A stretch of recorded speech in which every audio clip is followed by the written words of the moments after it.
ठीक है, स्टार्ट किया जाए।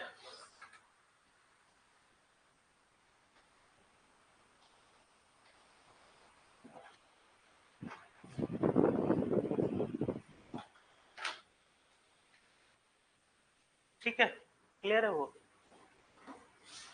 चलिए, जितने ये पॉलिटी के जो है कुछ इंपॉर्टेंट क्वेश्चंस हैं।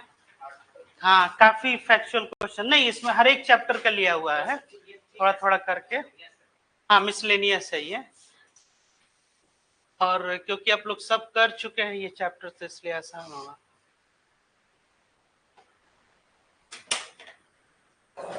पढ़ जाइएगा। चलिए, इसमें फर्स्ट जो क्वेश्चन है, which article of the constitution guarantees the right to equality? Article 14। हाँ, ये क्या कहता है? The state shall not deny any person equality before the law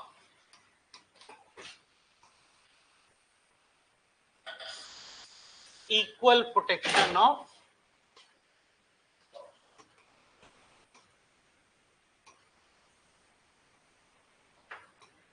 equal protection of law. अब इसमें दो पार्ट है इस आर्टिकल 14 में, आप देखिएगा। एक को कहा जा रहा है इक्वलिटी बिफोर द लॉ, ये जो कॉन्सेप्ट हम लोगों ने ये ब्रिटिश कॉन्स्टिट्यूशन से लिया। सेकेंड पार्ट जो है इक्वल प्रोटेक्शन ऑफ लॉज, जो हमने लिया है कहां से?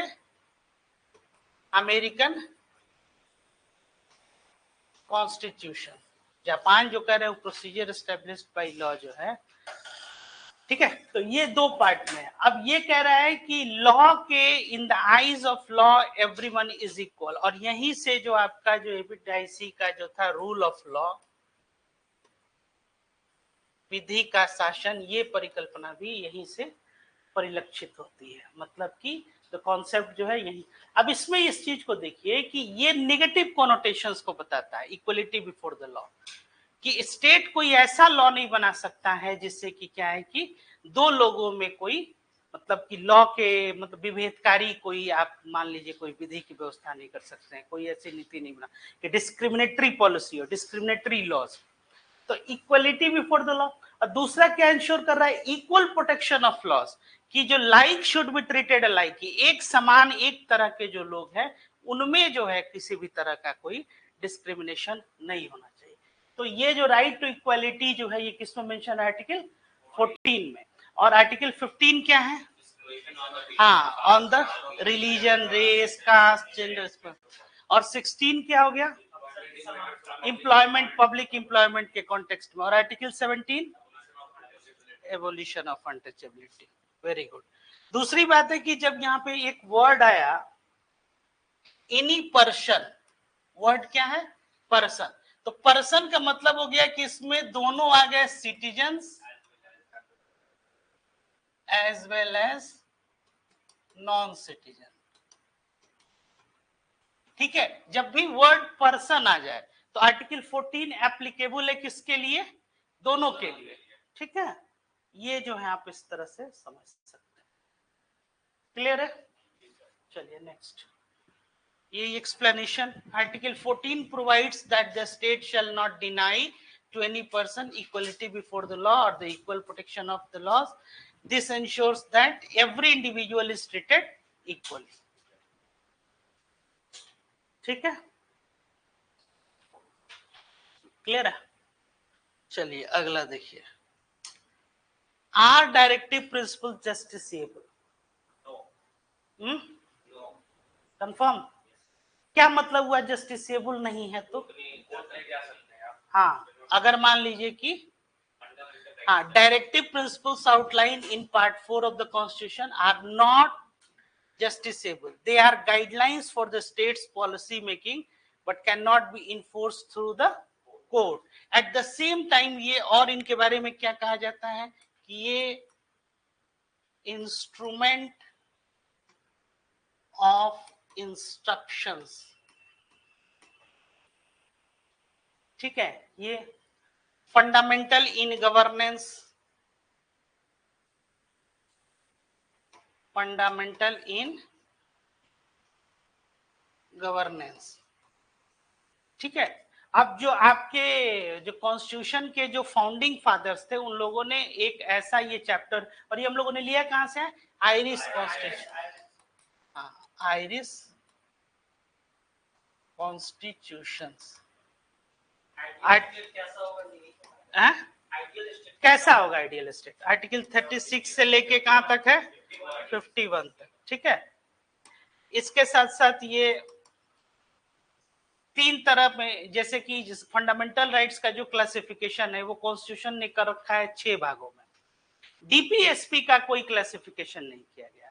हाँ, इसके नेचर के हिसाब से इसको 3 पार्ट में हम लोग रखते हैं, एक को गांधीयन कहते हैं, एक को क्या कहते हैं आपको लिबरल इंटेलेक्चुअल, और एक को कहते हैं सोशलिस्ट अप्रोच। 3 तरह के अलग अप्रोच, वो उनके नेचर के आधार पे, कॉन्स्टिट्यूशन में नहीं ऐसा है, ठीक है। तो नॉन जस्टिसेबल मतलब कि अगर इसको इन्फोर्स नहीं किया जा रहा है तो आप लॉ के मतलब कि जैसे कि फंडामेंटल राइट का वायलेशन है तो आर्टिकल 32 के अंतर्गत आप सीधे कोर्ट में जा सकते हैं, इसमें आप नहीं जा सकते, ठीक है। तो ये बताता है आपको डूज टू द स्टेट, क्या बताता है, dos to the state, state को ये काम करना है।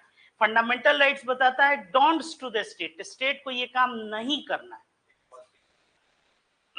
सिर्फ इतना ही नहीं कह सकते हैं, बहुत सारे फंडामेंटल राइट्स जो हैं वो पॉजिटिव हैं, कुछ निगेटिव कोनोटेशंस के हैं। निगेटिव कोनोटेशन जैसे अभी आर्टिकल, एक सेकंड, हैव सम पेशेंस, जैसे आर्टिकल 14 जैसे हमने पढ़ा, तो उसमें उसी में कि the state shall not deny, the second part है कि and it ensures equal protections of laws, तो एंश्योर कर रहा है, क्या सुनिश्चित कर रहा है कि विधि के समक्ष जो है मतलब like should be treated like, एक तरह के जो लोग हैं उनमें कोई भेदभाव नहीं। सारे फंडामेंटल राइट्स जो है आपके निगेटिवली कोनोट्स नहीं करता, जैसे आर्टिकल 21A जो आपका राइट टू एजुकेशन, उसमें कहीं उस तरह के बारे में बात नहीं कर रहा है। लेकिन आर्टिकल 21 उसकी भाषा क्या है कि that the no person shall deprived of his life except the procedure established by law, और केवल लाइफ नहीं, लाइफ एंड पर्सनल लिबर्टी, अगर लिबर्टी भी उसका इंश्योर करना है। At the same time article 19 क्या कहता है कि all the citizen shall have rights. 19 क्या बताता है आपका कि सारे सिटीजन्स को राइट्स होगा, लेकिन subject to what, to certain reasonable restriction. ऐसा नहीं है कि ये राइट्स आपको एब्सोल्यूट राइट्स है। तो ये जो फंडामेंटल राइट्स है ये स्टेट को बताता है कि ये डोंट्स टू द स्टेट, ये स्टेट ऐसा कोई काम नहीं करे which shall take away or abuses the fundamental rights of citizens, या इवन जो नॉन सिटीजन्स को भी कुछ फंडामेंटल राइट्स दिए गए। तो these rights are quite fundamental in nature, the reason why it is enshrined in part 3 of the constitution। जैसे right to property fundamental right होता था, उसको रिपील कर दिया गया, उसको रिपील करके और क्या कर दिया गया, अब वो एक कॉन्स्टिट्यूशनल राइट है आपका, ठीक है। तो अब आपका वो ये फंडामेंटल राइट्स जो होते हैं ये भी एक तरह के कॉन्स्टिट्यूशनल राइट्स होते हैं, लेकिन इनको एक स्पेशल स्टेटस दिया गया है इन सेंस कि आपके फंडामेंटल राइट का वायलेशन हो रहा है तो आप आर्टिकल 32 के अंतर्गत जो है सुप्रीम कोर्ट में जा सकते हैं, which itself is a fundamental right, article 32। तो इसीलिए फंडामेंटल राइट्स जो हैं ये आपको एक स्पेशल जो स्टेटस दिया गया और एक स्पेशल, जैसे आपका ये आरटीआई राइट टू इंफॉर्मेशन, ये क्या है, स्टैट्यूटरी राइट है, एक कानून बना के आपको ये अधिकार दिया गया, ठीक है। चलिए next, the president can appoint the prime minister only if the prime minister is a member of the Lok Sabha. समझिए इस चीज को,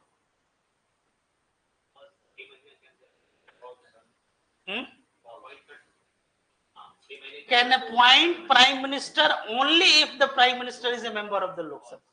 हाँ, ये स्टेटमेंट गलत है, अगर वो किसी भी सदन का मेंबर नहीं है, राज्यसभा भी छोड़ दीजिए, किसी भी सदन का मेंबर नहीं है तब भी वो प्राइम मिनिस्टर भी, हाँ 6 महीने के अंदर में उनको मेंबर बनना होता है। मान लीजिए 6 महीने के बाद कहीं उपचुनाव होने वाला है लोकसभा का, तो लोकसभा का भी मेंबर बन सकता है। जैसे पीवी नरसिम्हा राव, वो बाई इलेक्शन जीते थे, नांदेड़ एक जगह है, और बहुत मतलब थंपिंग मेजॉरिटी, राज्यसभा के सदस्य थे आपके डॉक्टर मनमोहन सिंह, 10 साल तक प्रधानमंत्री में। इंदिरा गांधी भी एक बार रही है जब वो इलेक्शन हार गए थे। ठीक है, उपचुनाव जैसे मान लीजिए कि कहीं किसी का अचानक से देहांत हो गया या किसी एक सीट पे इलेक्शन नहीं हुआ हो, वो मतलब वैकेंट रहा हो।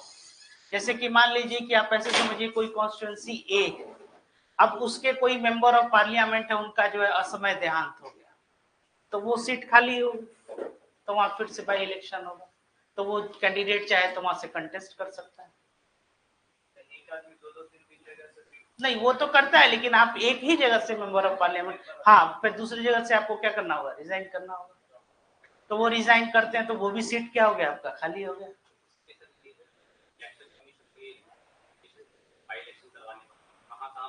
हाँ हाँ, वो नहीं, वो तो उनका प्रोसेस आप बता रहे हैं कि इलेक्शन कमीशन जो है वो कैसे करेगा।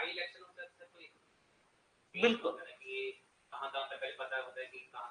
हाँ कहाँ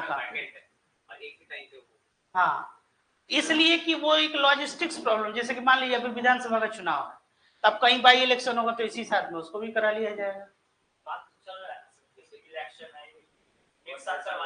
वन नेशन वन, हाँ वो तो है। नहीं है ही है, बिल्कुल है, प्रोस एंड कॉन्स, ऐसे थोड़ी ही होगा। एक साथ आप एक इलेक्शन करा रहे हैं, तो ये भी तो हो सकता है कि जैसे कि आपको मैं बता रहे हैं, एक क्राउड का एक बिहेवियर होता है। ये अगर आप लोग अगर फ्यूचर में साइकोलॉजी अगर पढ़िएगा, उसमें है कि एक जैसे कि यही क्राउड, जैसे आपको एक कम एग्जांपल दे रहा है 2009 में, हालांकि ये एग्जांपल प्योरली एकेडमिक पर्पस के लिए है, इसको मतलब किसी और ये कॉन्टेक्स्ट में नहीं, मतलब इसको समझिएगा लोग। 2009 में यूपीए पार्ट 2 आया, मतलब कि उस समय कौन प्राइम मिनिस्टर पे बने, डॉक्टर मनमोहन सिंह। तो डॉक्टर मनमोहन सिंह एक लीडर के तौर पे, जैसे उनको लोगों ने फिर से एक्सेप्ट किया, ये क्लियर था कि फिर से prime minister doctor Manmohan Singh बनेंगे। हालांकि वो इलेक्शन नहीं कंटेस्ट किए उस बार 2009 में। दूसरा इनका एक और था मनरेगा, जो ये महात्मा गांधी मनरेगा, ये इसका एक बहुत अच्छा जो है इसको मतलब इसका एक रिस्पांस मिला, स्पेशली इन 2009। बहुत सा किसानों का भी लोग कर्ज माफ किए, प्लस इन्फ्लेशन महंगाई जो है इसको कंट्रोल किया गया। तो क्या तीन उस समय ये वर्ड चल रहे थे, महंगाई, मनमोहन, मनरेगा, मतलब ये तीनों जो क्या मतलब it indicates a positive sign. और इन 2014 यही तीन चीज की महंगाई चरम पे चली गई, मनमोहन सिंह क्या की पॉलिसी पैरालिसिस है कि ये क्योंकि राज्यसभा के है नहीं, इनको लोग लीडर मान ही नहीं रहा, लीडर ऑफ अपोजिशन जो है ये उनके ऊपर आरोप लगा रहे थे जो विपक्ष के नेता थे कि नहीं ये जो है मतलब कि चूंकि जो भी व्यक्ति होना चाहिए लोकसभा का होना चाहिए, उनमें वो नहीं है। तो यही व्यक्ति जो है जो वहां पे बेस्ट कंसिडर किए जाते थे कि मतलब one of the best economist जो है, तो और इनका ये जो स्कीम के नहीं मनरेगा और वेलफेयर के नाम पे कर्ज माफ कर दिए, इतना जो है फिस्कल डेफिसिट बढ़ रहा है, ये फिस्कल डेफिसिट इसलिए बढ़ रहा है। तो मेरे कहने का मतलब है कि द सेम कॉन्सेप्ट, सेम विचारधारा, यही क्राउड जिसने एक्सेप्ट किया उसी ने क्या किया। हाँ। तो अब जैसे वन नेशन वन इलेक्शन जो है उस फ्लो में ऐसा माना जा सकता है कि सही निर्णय जो है वो नहीं लिया जाए। एट द सेम टाइम आप अगर देखिए कि बहुत स्टेट्स ऐसे हैं जहां लोगों ने सेंटर को कि मतलब जो एक पॉलिटिकल आइडियोलॉजी उसको खूब वोट किया, और उसी समय अगर कहीं विधानसभा का चुनाव है तो उसके अगेंस्ट वोट किया। द बेस्ट एग्जांपल उड़ीसा इन 2019 आप देखिएगा, इस बार नहीं, उसमें क्या हुआ था कि वहां पे 2019 में मतलब एक पॉलिटिकल आइडियोलॉजी मतलब आपको बीजेपी वाले लोग, इन लोगों को बहुत ज्यादा वोट मिला, लेकिन वहीं पे वही वोटर जो है इसको दिया नवीन पटनायक। हाँ, समझ रहे हैं, जैसे कि जब आप सेंटर का जो जैसे कि मेंबर ऑफ पार्लियामेंट का इलेक्शन होता है तो उसमें नेशनल इंटरेस्ट जो है कई बार वो प्रिवेल करता है। तो अब ये चीज समझना कि क्या आपके वोटर्स भी इस दृष्टि से देख पाते हैं क्या। जैसे कि मान लीजिए बिहार विधानसभा और लोकसभा दोनों इलेक्शन हो रहा है, तो हम किसी एक पॉलिटिकल पार्टी अगर उस आइडियोलॉजी को अगर हम फॉलो कर रहे हैं तो हम दोनों में देखें, या आप किसी ऐसे रीजनल एस्पिरेशन, मतलब कि आप क्षेत्रीय जो आकांक्षाएं हैं, इसको अगर आप ध्यान में देख रहे हैं, तो इसमें क्या हो जाएगा कि आपकी जो पार्टी है या जिस पॉलिटिकल आइडियोलॉजी को आप जो है सपोर्ट कर रहे हैं, ऐसा चांस है कि वो क्या है, वो उसका कोई नेशनल प्रेजेंस नहीं हो, तो आप उसमें क्या करेंगे। तो ये जो चीजें हैं कि उस तरह की अगर मैच्योरिटी या अगर मतलब डेमोक्रेसी को लेके, या मतलब जिसको कहते हैं ना कि पॉलिटिकल अवेयरनेस अगर पब्लिक में है, तो निश्चित तौर पे ये एक बहुत अच्छा मूव होगा, इसमें कॉस्ट भी बहुत बचेगा, वन नेशन वन इलेक्शन। दूसरी बात कि आप ये भी देख रहे हैं कि मतलब 5 साल में इतना बड़ा देश, इतना स्टेट्स हैं, हमेशा कहीं ना कहीं जो है इलेक्शन हो रहा है। तो इससे जो ऐसी चीजें हैं नेशनल इंटरेस्ट, वो भी क्या हो जाती हैं, वो इन्फ्लुएंस हो जाती हैं इन इलेक्शन से।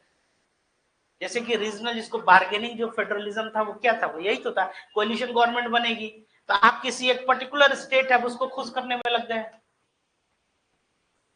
तो आप नेशनल इंटरेस्ट को कहीं ना कहीं जो है क्या करना है, किसी के कॉस्ट पे आप दरकिनार कर रहे हैं। तो ये समस्याएं जो है इस तरह की, तो इस पे एक डिबेटेबल इशू चल रहा है, इस पे कम से कम पब्लिक डोमेन में है, लोग इस पे चर्चा करें।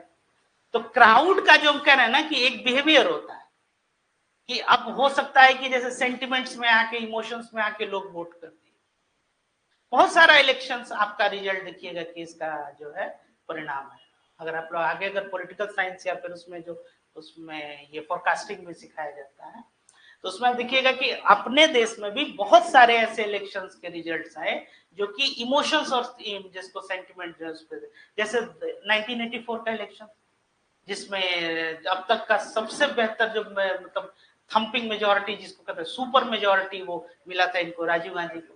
तो एक्चुअली वो राजीव गांधी को नहीं मिला था, वो ऐसा माना जा रहा था कि वो एक तरह का सिंपैथी, मतलब सहानुभूति वाला जो वोट है इंदिरा जी को मिला। कि मतलब एक बहुत बड़ी बात थी कि भारत के प्रधानमंत्री को उन्हीं के आवास में मतलब वो बॉडीगार्ड जो है, तो इस तरह का है। अब दूसरी बात की वो एक लेडी थी, तो एक लोगों का एक मतलब सेंटिमेंट्स इमोशंस जो है वो, तो वो एक इलेक्शन था, उसको कई जैसे कि एनालिस्ट उसको इलेक्शंस मानते ही नहीं है। अब इस तरह की बहुत बड़ी घटना हो गई ना, तो एक जो है वो चेंज हो गया। तो यही जो हम कह रहे हैं कि ये क्राउड बिहेवियर जो है, इसको लेके भी ठीक। तो इसका आंसर क्या हो जाएगा, फॉल्स, कि वो कोई भी member, the president can appoint any member of parliament as prime minister, the appointee must secure a seat in either house with in 6 months। ठीक है। Fundamental duties were added by which amendment, बताइए।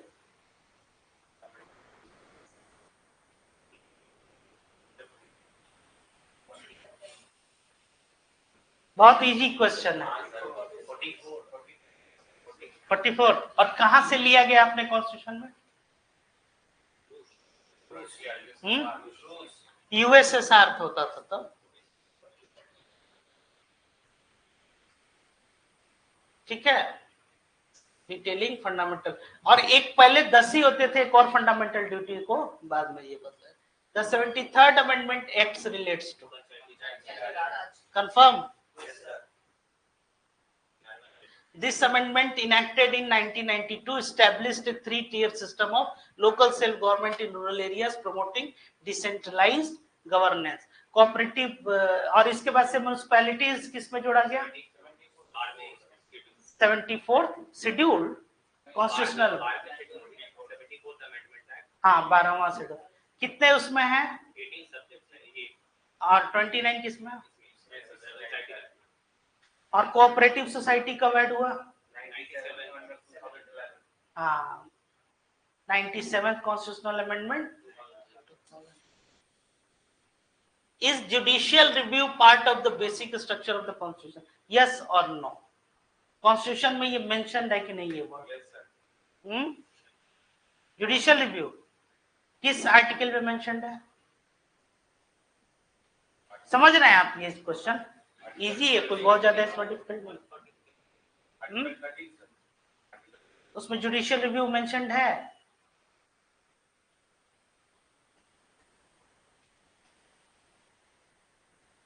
Basic structure कहां mentioned है?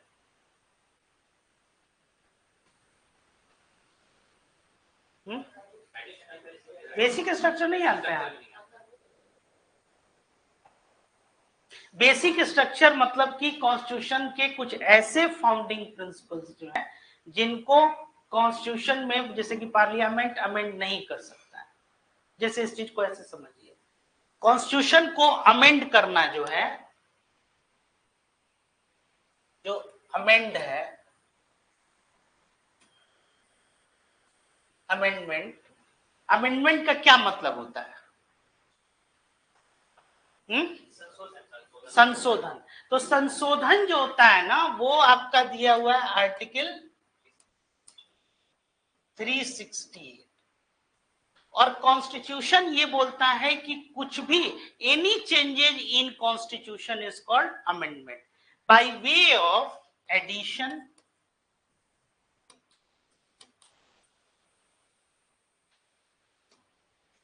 Variation, ठीक है।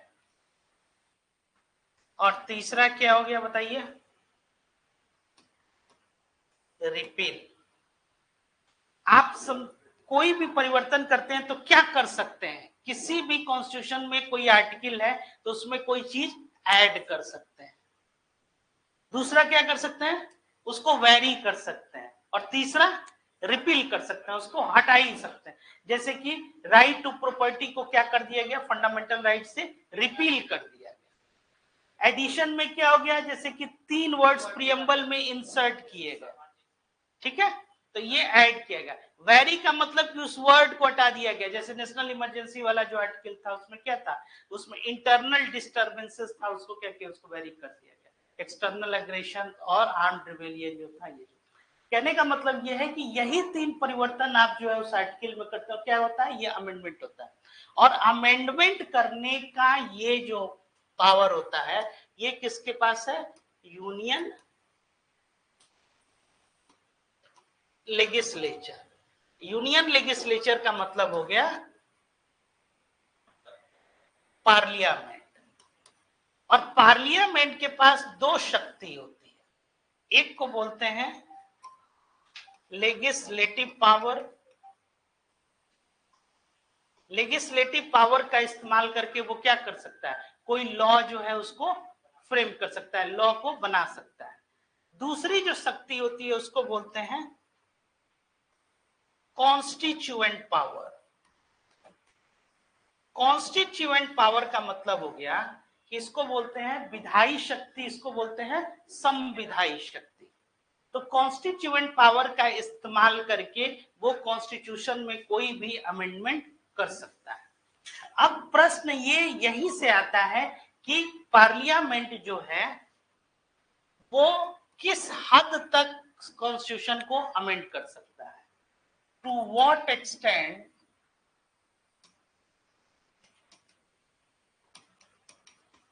it can amend the constitution। मतलब कि किस हद तक अमेंड कर सकता है। तो अब ये जो समस्या आई ये एक केशवानंद भारती केस था। Keshavananda Bharati versus state of Kerala 1973 का ये 24 अप्रैल और कौन सा हो जाइए प्रिसाइज 24 अप्रैल 1973, ठीक है। ये काफी फेमस डे है। और क्या है 24 अप्रैल को, कोई आइडिया? 24 अप्रैल को क्रिकेट के एक बहुत बड़े खिलाड़ी उनका जन्मदिन भी है। हाँ, तो इससे आप याद कर सकते हैं कि वो भी क्रिकेट जो है आपको एक मतलब वो चेंज किए। और ये केस जो है इसने कॉन्स्टिट्यूशन को भी काफी हद तक जो है ये एक लैंडमार्क जजमेंट है, इसको आप जो है कोरिलेट करके याद भी कर सकते हैं। तो ये इसमें बताया गया कि बेसिक स्ट्रक्चर को लाया गया, बेसिक स्ट्रक्चर मतलब कि संविधान की जो आधारभूत संरचना है। जैसे कि मान लीजिए कि यही बिल्डिंग है, इसको मॉडिफाई करना है। हो सकता है अगली बार आप आए तो ये बोर्ड उधर मिले, ये जितनी जो है मतलब आपकी जो कुर्सियां हैं वो इधर घूम जाए, ये दीवार हो सकता है कि इसको तोड़ के और हॉल बड़ा कर दिया जाए, लेकिन इसका जो ग्राउंड फ्लोर है वो नहीं तोड़ा जाएगा। वो तोड़ दिया जाएगा तो क्या हो जाएगा, बिल्डिंग का कोई जो है। ऐसे ही जो कॉन्स्टिट्यूशन जिन फाउंडिंग प्रिंसिपल्स पे टिका हुआ है उसमें परिवर्तन नहीं किया जा सकता। तो जो संसद है आपका वो सब कुछ अमेंड कर सकता है including the preamble, but subject to basic structure. ठीक है। दूसरी बात कि संसद को ये शक्ति जो है कॉन्स्टिट्यूएंट पावर या लेजिस्लेटिव पावर कौन देता है, संविधान। पार्लियामेंट का ही जेनेसिस होता है किससे, आर्टिकल 79 से। ठीक है। तो अब इसका जेनेसिस 79 से, इसको शक्ति कौन दे रहा है, कॉन्स्टिट्यूशन दे रहा है, तो उसी से शक्ति पाके। दूसरी बात की लेजिस्लेचर, जुडिशरी और एग्जीक्यूटिव, इन तीनों में सबसे शक्तिशाली कौन है, तीनों में से कोई नहीं है, चेक्स एंड बैलेंसेज है। तो लेजिस्लेचर का मतलब क्या हो गया कि पार्लियामेंट। तो पार्लियामेंट के पास जो शक्ति है, ये जो पावर है, ये पावर क्या है, अनलिमिटेड है कि लिमिटेड है, लिमिटेड पावर हो। मतलब कि पार्लियामेंट के पास जो शक्ति है वो क्या है, सीमित शक्ति है। तो यही आगे चल के एक और केस आया, मिनर्वा मिल्स वर्सेस। तो अब मिनर्वा मिल्स केस में ये बताया गया, इसी को और फोर्टिफाई किया गया, जो केशवानंद भारती का डिसीजन है, उसमें ये बताया गया था कि प्रियम्बल जो है वो पार्ट नहीं है आपका कॉन्स्टिट्यूशन का। तो अब इसलिए ये चूंकि पार्ट नहीं है तो संसद उसमें क्या कर सकता है, कोई संशोधन नहीं कर सकता है। लेकिन अब इस बात को समझिए कि वही मिनर्वा मिल्स में ये कहा गया कि पार्लियामेंट के पास जो है वो क्या है, लिमिटेड पावर है, क्या है, सीमित शक्ति है। तो अपने सीमित शक्ति का इस्तेमाल करके वो स्वयं को असीमित शक्ति नहीं प्रदान कर सकता है। Means Parliament with its limited power cannot grant itself unlimited power। आई बात समझ में। तो ये किसी भी हद तक संविधान में संशोधन कर सकता है, सब्जेक्ट टू बेसिक स्ट्रक्चर। और बेसिक स्ट्रक्चर क्या है, ये कोई एग्जॉस्टिव लिस्ट नहीं है, ये क्या है, इलिस्ट्रेटिव लिस्ट है। इलिस्ट्रेटिव लिस्ट का मतलब हो गया कि विवरणात्मक। ये itself is A debatable issue, basic structure जो है, क्योंकि जैसे जैसे आपका, जैसे कॉन्स्टिट्यूशन क्या है, एक लिविंग और ऑर्गेनिक डॉक्यूमेंट है, तो हो सकता है आज से 10 साल बाद कुछ और चीजें जो है इस बेसिक स्ट्रक्चर में ऐड हो जाए। आई बात समझ में। तो ये बेसिक स्ट्रक्चर को, और ये कौन बताएगा, ये जुडिशरी का काम है, जो इंटरप्रिटेशन, इसके बारे में बताया जैसे कि इस केस में। तो एक सीरीज ऑफ जुडिशियल प्रोनाउंसमेंट में, तो basic structure even though it is not mentioned in the constitution of India, लेकिन इसको लेजिस्लेचर जो है मतलब पार्लियामेंट कोई भी आर्टिकल को या कोई भी कॉन्स्टिट्यूशन के किसी भी आपको पार्ट को वो चेंज कर सकता है, लेकिन बेसिक स्ट्रक्चर वायलेट नहीं होना चाहिए। यही इसमें जो है, ये क्लियर हो गया, समझ में आ गया। क्वेश्चन पूछ रहे थे आप, बेसिक स्ट्रक्चर क्लियर हो गया है ना। और जुडिशियल रिव्यू जो है, जुडिशियरी जो है वो क्या करता है, वो डिराइव करता है ये शक्ति। ये एक जुडिशियल इनोवेशन है, ये भी आपका मेंशन नहीं है कहाँ, किसी भी कॉन्स्टिट्यूशन, मतलब अपने कॉन्स्टिट्यूशन में मेंशन नहीं। लेकिन आर्टिकल 13 हो गया, आर्टिकल 32 हो गया, 226 हो गया, इससे क्या होता है कि ये लोग डिराइव करते हैं, है ना। क्योंकि जैसे इनको इंटरप्रिटेशन, कॉन्स्टिट्यूशनल वैलिडिटी चेक करना, जैसे आर्टिकल 13 में ही है कि कंसिस्टेंट है कि नहीं कोई लॉ, है ना, जो कि मान लीजिए कि कॉन्स्टिट्यूशन से कंसिस्टेंट है कि नहीं, उससे संगत है कि नहीं, या कोई विसंगति है अगर उस लॉ में, तो उसको क्या कहा जाएगा, नल एंड वॉइड या अनकॉन्स्टिट्यूशनल है। ये कौन तय करेगा, जुडिशियल। इसी को जुडिशियल रिव्यू कहते हैं, इस एक्टिविटी को न्यायिक पुनर्विलोकन या न्यायिक समीक्षा। ठीक है। तो इस judicial review part of the basic structure of the constitution, यही क्वेश्चन है। नहीं, एक्टिविज्म है, उसको सक्रियता कहते हैं। जुडिशियल रिव्यू हो गया, जुडिशियल एक्टिविज्म हो गया, और आगे बढ़िएगा तो जुडिशियल ओवर रीच हो गया, अपने हद को पार कर रहा है जुडिशरी। उसके आगे जुडिशियल एडवेंचरिज्म, आप सोच कैसे सकते हो कि ये लॉ बनाएंगे, समझ में आ रही बात। जैसे कि मान लीजिए कि लेजिस्लेचर का काम है कि लॉ बनाया, उसके बाद एग्जीक्यूटिव साइन किया तो वो एक्ट बना, एग्जीक्यूटिव मतलब प्रेसिडेंट ऑफ इंडिया। तो अब इसमें है कि उसके पहले ही जुडिशरी जो ये कह रहा है कि आप जो अभी पॉलिसी लेवल पे ही है, अभी मान लीजिए इस पे हम चर्चा ही कर रहे हैं कि एक कानून बनाए, तभी जुडिशरी बोल रहा है कि नहीं बनाना भी बना। तो ये क्या हो जाएगा, एडवेंचर, मतलब ओवर रीच, आप जरूरत से हद से ज्यादा जो है। दूसरी बात है कि गवर्नेंस का ये एक ऑर्गन भी है जुडिशरी, न्यायपालिका, जैसे कि कार्यपालिका विधायिका ये दोनों है। तो मान लीजिए कि कोलिशन गवर्नमेंट वाली सिचुएशन है, किसी भी मतलब भाई इतना बड़ा डेमोक्रेसी है, जरूरी नहीं है कि सब बार आपको जो एब्सोल्यूट किसी पावर पॉलिटिकल पार्टी या आइडियोलॉजी को मिले, तो हमेशा गठबंधन की सरकार बनेगी। तो कोलिशन गवर्नमेंट है तो एग्जीक्यूटिव क्या करे, लेजिस्लेचर वहां पावर में नहीं, तो who will fill this vacuum, इस जो वैक्यूम जो होगा आपका पॉलिटिकल वैक्यूम कौन फिल करेगा, again it is the judiciary. तो जुडिशरी जो न्यायपालिका है वो केवल कॉन्स्टिट्यूशनल इंटरप्रिटेशन और कॉन्स्टिट्यूशनल वैलिडिटी को ही चेक नहीं किया, एक अपने को इमर्ज किया एक इंस्टीट्यूशन ऑफ गवर्नेंस के तौर पे कि एक शासन सत्ता प्रणाली का भी है। जैसे यहीं से मान लीजिए कि अभी ये पूजा वाला जो समय जा रहा है, हो रहा है, कोई जज की गाड़ी जा रही है, हाई कोर्ट के जज की, ठीक है, जाम मिला, ट्रैफिक जाम, वहीं पे बैठे जो है वो कोई जो है डिसीजन निकाल, हाँ। तो अब ये किसका एडमिनिस्ट्रेटिव प्रॉब्लम है, ट्रैफिक पुलिस या फिर लोकल, हाँ। तो अब है कि अब ये जब आए दिन इस तरह की घटनाएं बढ़ जाएंगी, तो अब उसमें यह है कि जुडिशरी क्या कर रहा है कि अपने हद को जो है वो अपने लिमिटेशंस को, ये जुडिशरी ओवर, ठीक है। तो एक्टिविज्म तक ठीक है, जुडिशियल एक्टिविज्म बहुत सारे केसेस में, जैसे कि अभी आप ये देखें कि जो कोलकाता केस था उसमें सुओ मोटो के ये एक बहुत अच्छा उसमें पहल था, अगर मान लीजिए लॉ एंड ऑर्डर या किसी तरह की अगर कोई समस्या है, तो इसीलिए ये हमेशा एक डिबेट का ये इशू, ठीक है। तो इस जुडिशियल में क्या आंसर बता रहे हैं आपको, यस,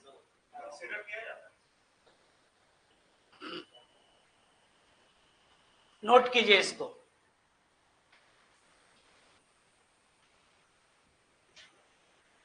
इसी को कहते हैं कि सारी रात जो है रामायण पढ़े, अगले दिन फिर पूछिए कि हाँ उतना देर यही समझा रहे थे।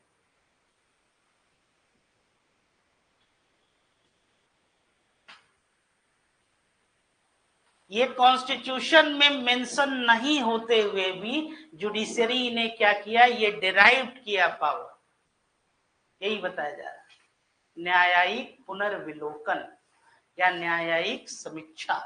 The Supreme Court has ruled that judicial review is an essential feature of the Constitution. इस तरह के जो क्वेश्चंस होते हैं ना, इसमें ऑप्शंस नहीं है, यस और नो, और ऐसा जो ये आपका सब कुछ टेस्ट कर लेता है। देखने में तो बहुत इजी लग रहा है कि इसमें दो में से कोई एक ऑप्शन है ये लगा दें, लेकिन या ट्रू और फॉल्स वाले जो क्वेश्चंस होते हैं, आप इस तरह का जितना प्रैक्टिस कीजिएगा, ये क्वेश्चंस आपको मदद करेंगे। जो आप बड़ा जो क्वेश्चन जो होता है ना स्टेटमेंट वाला,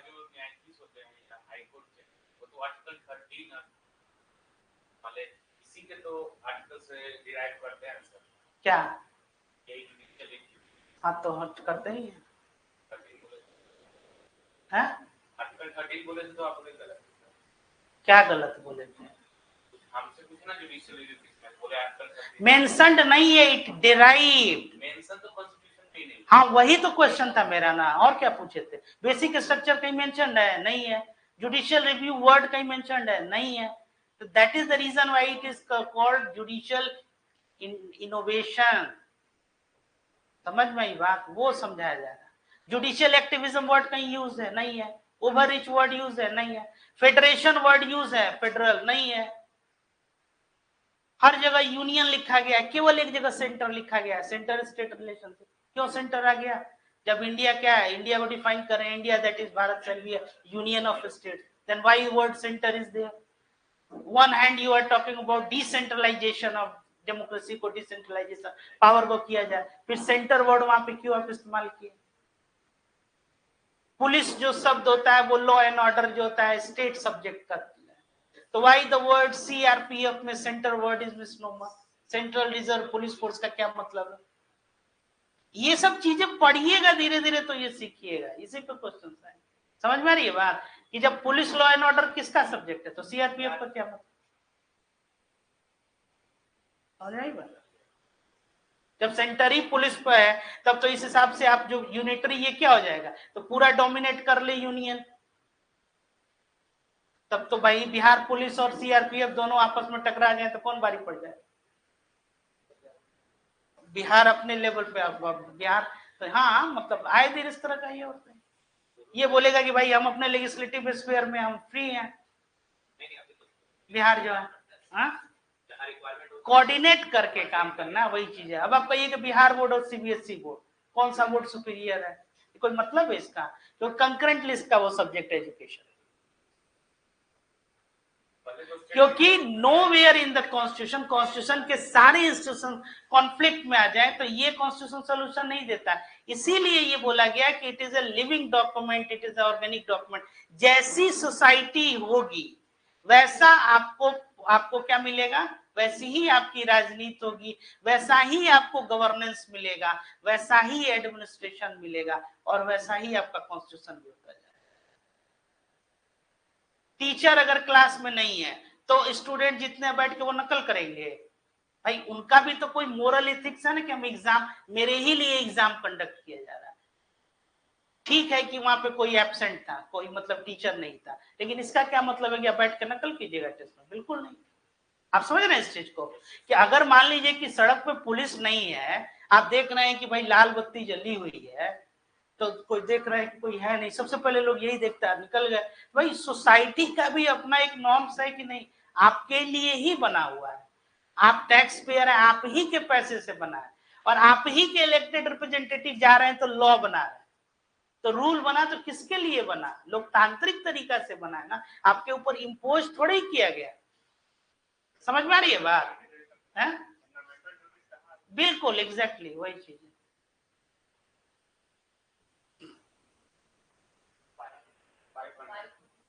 500 543 में तो इलेक्शन ही होता है।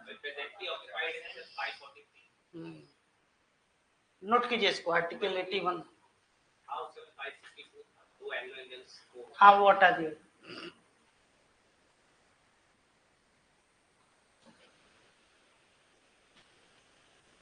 जितना ज्यादा एजुकेटेड सोसाइटी होगी तो उसको वो बिहेवियर में भी दिखाई देना चाहिए।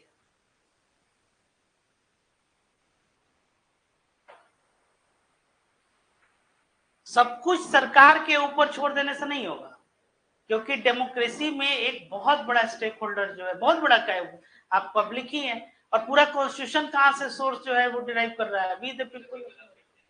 और उस पूरे प्रियम्बल में आप पढ़िएगा कहीं गवर्नमेंट वर्ड नहीं है। तो ये जो शपथ लिया था कि भाई जस्टिस कैसा होगा, liberty of thought, expression, faith, belief, worship, dignity of individuals, उसका स्टेटस ऑफ अपॉर्चुनिटी, ये सब एश्योर करना है, किसका काम है, ये लोगों का काम है।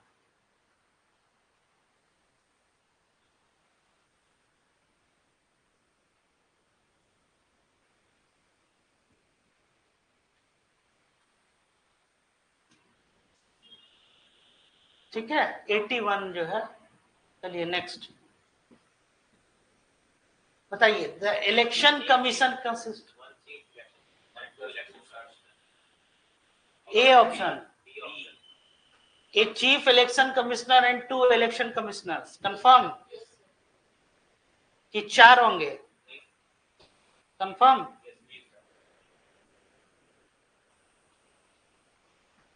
ठीक है, 2 होंगे इसके साथ। और किस आर्टिकल में मेंशन इलेक्शन कमीशन के बारे में?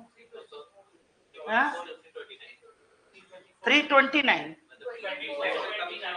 हाँ 329। Are fundamental rights and directive principles complementary, यहां से आप लोग को एक स्टेटमेंट भी मिलेगा।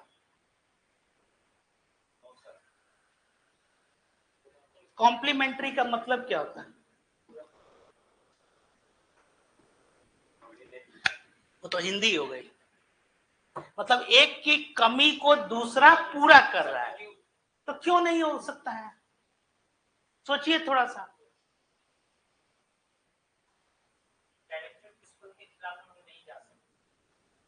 खिलाफ नहीं जा सकते हैं मतलब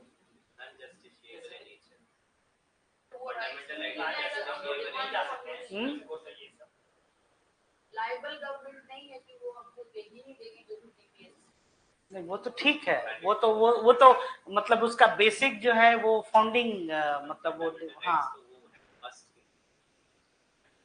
ये नहीं पूछा जा रहा है, पूछा जा रहा है कि क्या ये कॉम्प्लीमेंट्री है कि नहीं, वो दोनों हम समझ रहे हैं कि आप लोग समझ रहे हैं।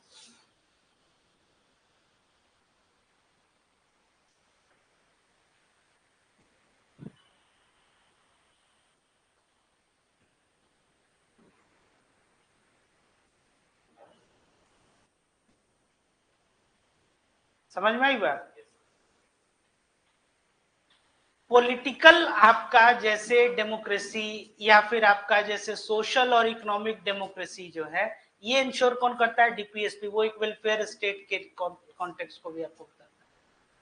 लेकिन जो पॉलिटिकल डेमोक्रेसी है आपका, वो कहां से वो इंश्योर कर रहा है? वो आपका फंडामेंटल कि आपके राइट्स हैं, तो ये कॉम्प्लीमेंट एक दूसरे को कर रहा है, एक की जो कमी है वो क्या हुआ, दूसरा पूरा।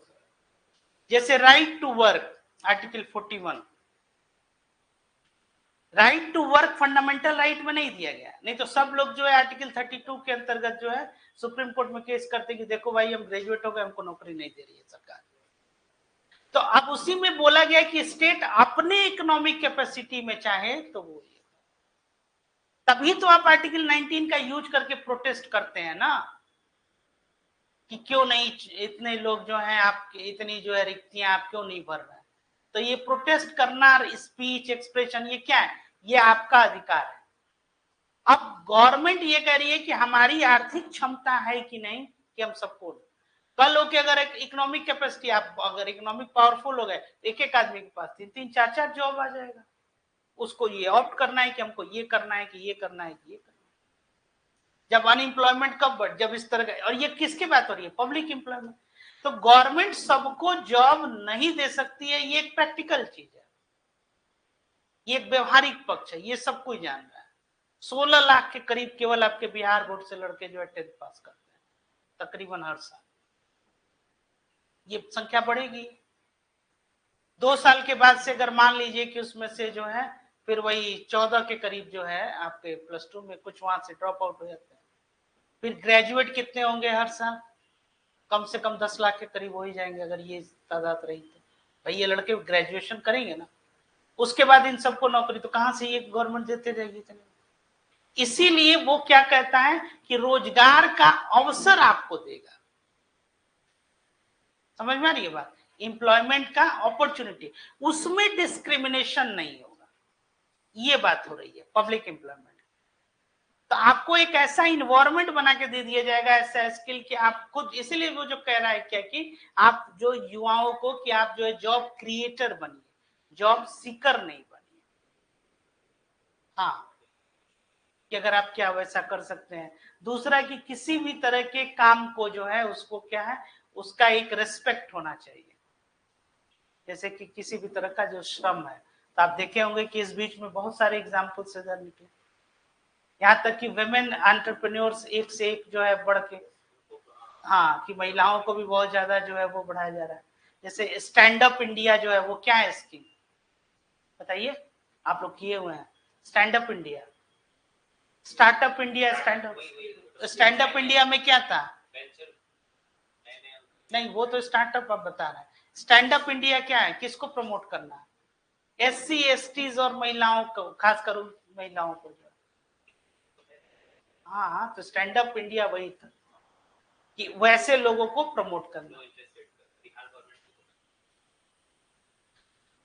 Is the doctrine of separation of powers explicitly mentioned in the constitution? Yes or no? Explicitly मतलब कि वो सीधे तौर पे उसमें जो है आपको मेंशन है तो किस आर्टिकल में? कंफर्म?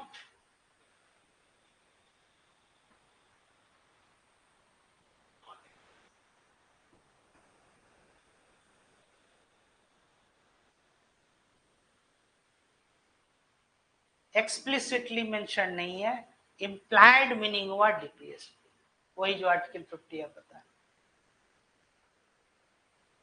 ठीक है। The governor has the power to dissolve the state legislative assembly.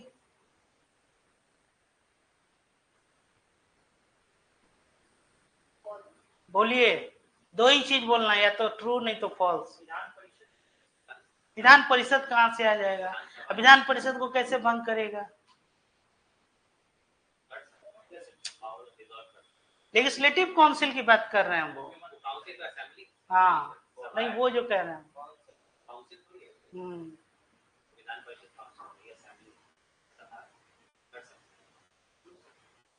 True, confirm. पीछे क्या ख्याल है, ट्रू और फॉल्स? ये सब पढ़ा है आप लोगों ने? फॉल्स है, नहीं कर सकते हैं।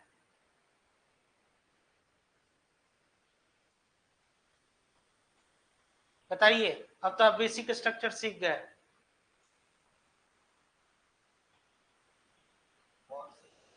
फॉल्स है, आधे ट्रू आधे फॉल्स।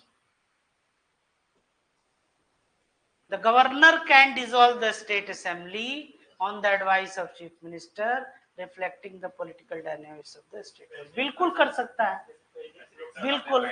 हाँ, जैसे राज्यसभा वहां पे क्या हो जाता है आपका, सेकेंड हाउस, परमानेंट हाउस, वो नहीं डिसॉल्व होता है। लेजिस्लेटिव काउंसिल जो है वो सेकेंडरी हाउस है, लेकिन जैसे एक बार वो बन गया तो वो क्या हो जाएगा कि उसको डिसॉल्व नहीं कर सकते। राज्यसभा को जैसे प्रोरोग कर सकते हैं, कॉन्स्टिट्यूशन में अमेंडमेंट करके से आर्टिकल 169 का यूज करके उसको हटाया भी जा सकता है।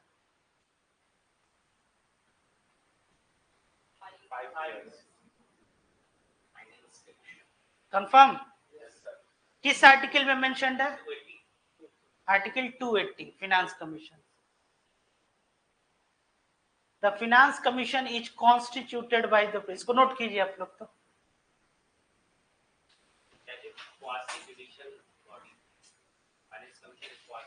कॉन्स्टिट्यूशनल बॉडी है, आर्टिकल 280 में मेंशन्ड है। ये कॉन्स्टिट्यूशनल बॉडी है।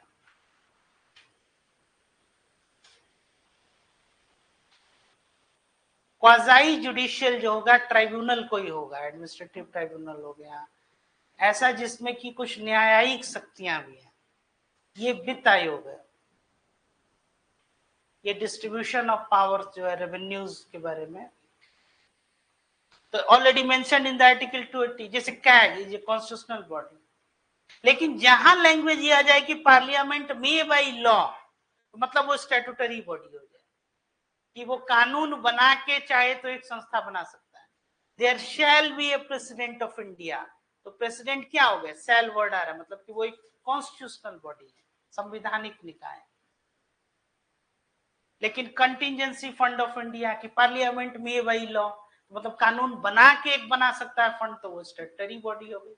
Consolidated fund of India, constitutional body हो।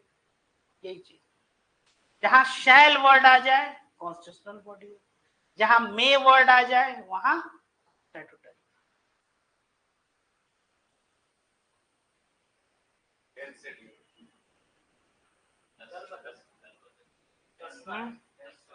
कौन सा अमेंडमेंट में आया ये, कोई बताए? 52 की 51? The Anti-Defection Act introduced by the 52nd Amendment in 1985 aims to prevent political defections by disqualifying members who defect from their party.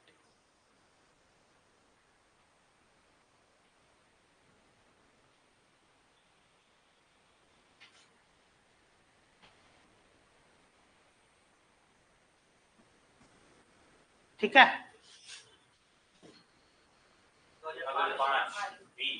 Confirm? ये कौन सा आपका अधिकार है, फंडामेंटल राइट की कॉन्स्टिट्यूशनल राइट?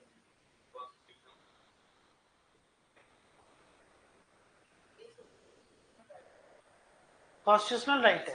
किस आर्टिकल में दिया? हाँ, एग्जैक्टली। अभी थोड़ी देर पहले हम बताएं कि ये स्टैट्यूटरी राइट है, लीगल राइट्स हैं, कानून बना के ये आपको अधिकार दिया गया है।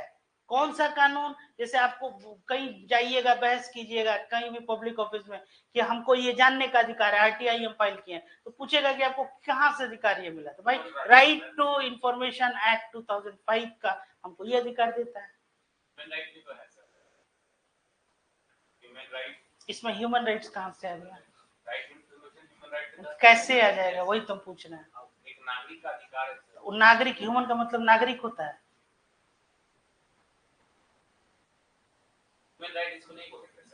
हम वही तो पूछ रहे हैं, ह्यूमन का मतलब क्या होता है। हम तो आपसे पूछ रहे हैं। नहीं तो हम भी वही पूछ रहे हैं कि आप क्यों पूछ रहे हैं, क्योंकि ये बेसिक्स चीज है। ह्यूमन का मतलब क्या होता है, मानव।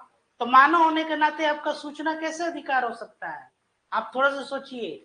मानव होने के नाते आपका क्या अधिकार है, आपका मानव अधिकार नहीं। जैसे कि आपको अगर डिटेन कर ले पुलिस, आप लोगों को बताए भी थे कि हैबियस कॉर्पस केस में, तो आपकी लिबर्टी छीन ली जाए, तो एक वो कॉन्स्टिट्यूशनल राइट्स, फंडामेंटल राइट्स तो वायलेट हो रहा है, आपका मानव अधिकार भी ये वायलेट हो रहा है, आपका हम स्मार्टफोन छीन लिए।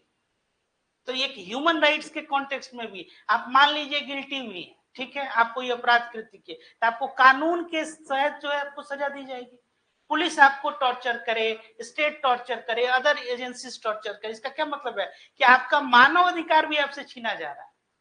आई बात समझ में, ये बात है ह्यूमन, ये मानव होने के नाते आपको जो अधिकार दिया जा रहा है। जैसे कि आपका लाइफ जो है, जीवन कौन देता है, कॉन्स्टिट्यूशन दिया है, हाँ गॉड। अगर आप बिलीवर है तो, नॉन बिलीवर है तो मान लीजिए नेचर कह सकते हैं। तो ये क्या हो गया, आपका नेचुरल राइट्स हो गया, प्लस ये आपका ह्यूमन राइट्स भी हो गया। सोचिए थोड़ा सा। और कॉन्स्टिट्यूशन में आर्टिकल 21, अगर सब कुछ, सबसे ज्यादा इंटरप्रिटेशन किसका हुआ है, आर्टिकल 21 का, क्योंकि अभी तक कोई बता दे कि लाइफ क्या है, जीवन क्या है। इस पे तो कितने धर्मगुरु लोग और आप आए दिन फिलोसफी भी सोचते हैं, किसी को नहीं मालूम है जीवन क्या है। लेकिन ये भी है कि सबको मालूम है कि जीवन क्या है, सबका अपना अपना। तो कहने का मतलब कि लाइफ जब हमने दिया ही नहीं है कॉन्स्टिट्यूशन, तो कैसे आपका लाइफ छीन सकते हैं।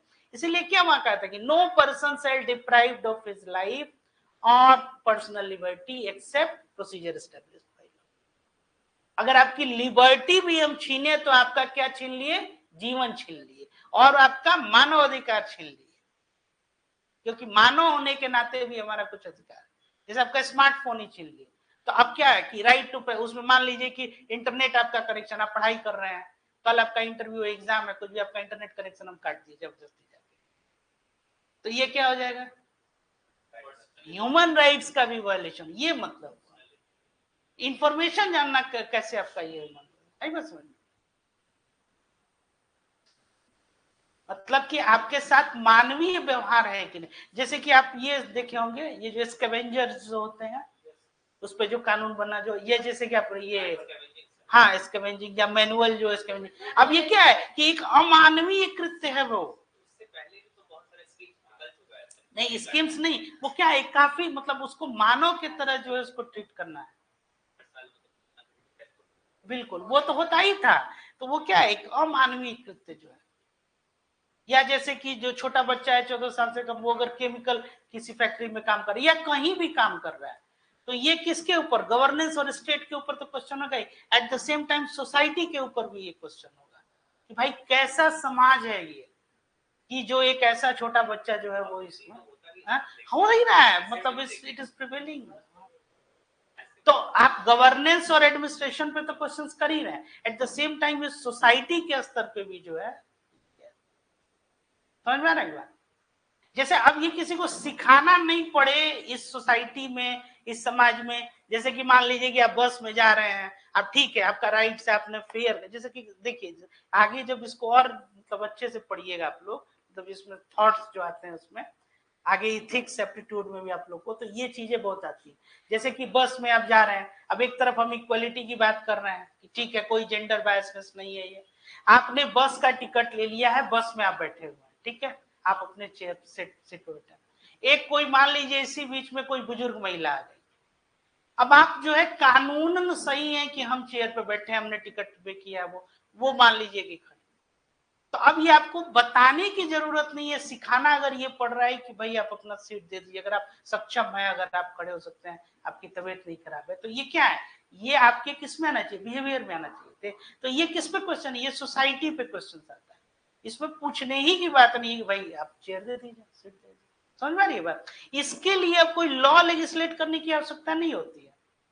ये क्या है, ये सब व्यवहारिक पक्ष है। आई बात समझ में। ये मतलब आप कोई बुजुर्ग व्यक्ति है, उनको अगर मान लीजिए कि कहीं आप, ये सब होना ही चाहिए,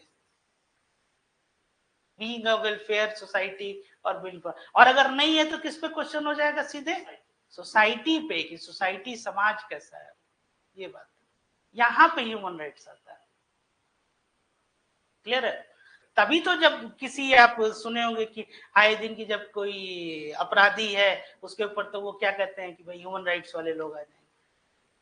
तो अब वो ये प्रूफ करने की कोशिश कर रहा है कि भाई जिसको आप ह्यूमन राइट्स कह रहे हैं वो व्यक्ति मानव ही नहीं है, क्योंकि उसने जो कृत्य किया है, जो एक्ट किया है, या कोई आदमी नहीं कर सकता है। मतलब कि what he has committed it is a heinous crime. तो ये मानव ही नहीं है, तो इसका मानव वाला अधिकार आप कैसे कर रहे हैं।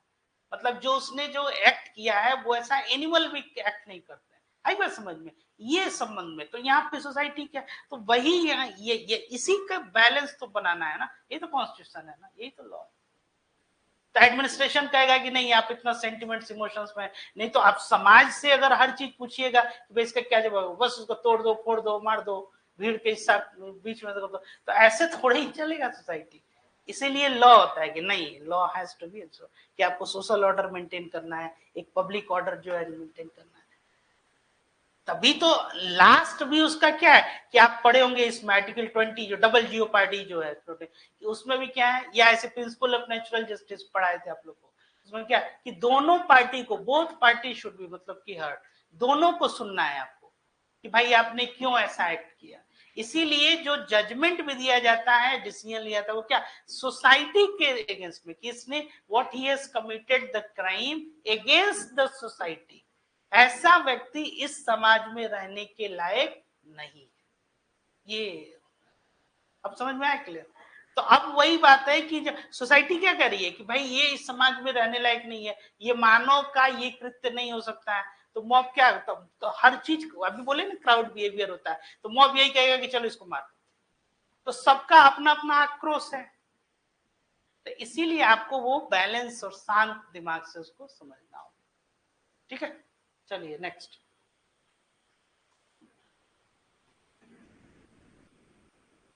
Enhancing transparency and accountability in governance. क्या इसके पीछे पर्पस था कि जो पारदर्शिता थी और जवाबदेही जो है, ये जो है स्पष्ट हो जाए, सुनिश्चित कर। ये बताइए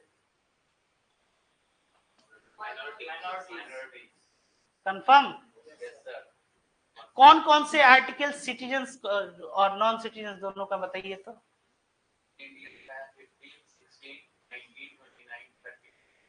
हाँ गुड। ये मतलब नॉन सिटीजन्स को मिलेगा कि नहीं।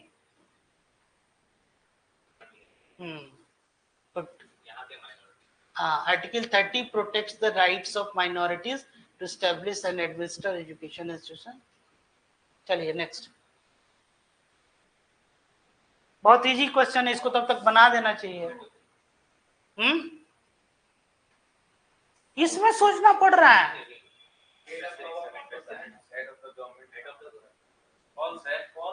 फॉल्स होगा।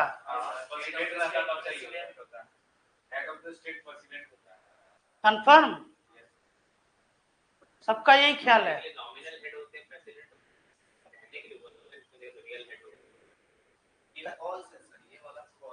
कंफर्म।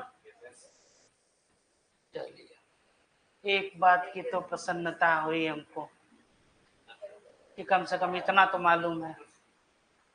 हाँ, नहीं तो हम तो काफी जो है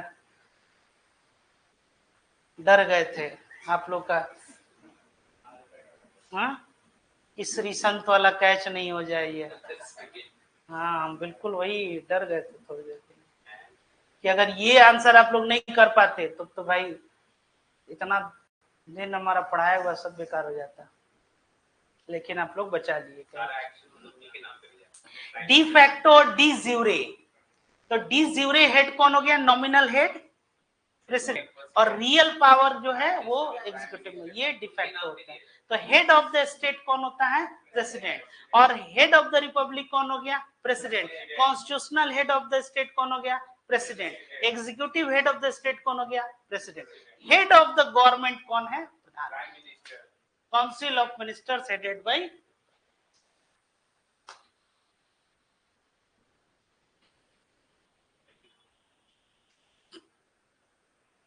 खास चुन चुन के क्वेश्चन आप लोग के लिए रखा गया है।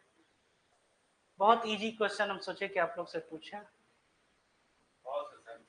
कंफर्म?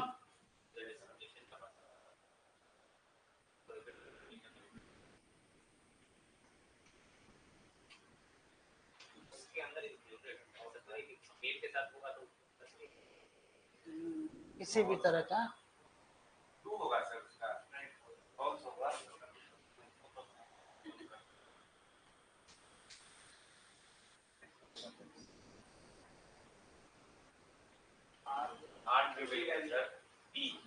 और पॉलिटिकल इंस्टेबिलिटी, पॉलिटिकल ये आर्टिकल 356 राष्ट्रपति शासन 356 क्या पॉलिटिकल इंस्टेबिलिटी के ग्राउंड पे होता है? हाँ, उसी के ग्राउंड पे तो governor constitutional failure, constitutional machinery fail करे तो पॉलिटिकल इंस्टेबिलिटी होगी। तो आए दिन किसी न किसी स्टेट में क्या होता है? एडमिनिस्ट्रेशन के फेलियर पे अगर लगने लगे इमरजेंसी, तो हर जिले में कोई ना कोई, मान लीजिएगा डीएम वहां का अच्छा फंक्शन नहीं कर रहा, तो लगा दीजिए वहां पे भी। ऐसा थोड़ी ही है, कॉन्स्टिट्यूशनल मशीनरी के फेलियर। तो ये क्या हो जाएगा?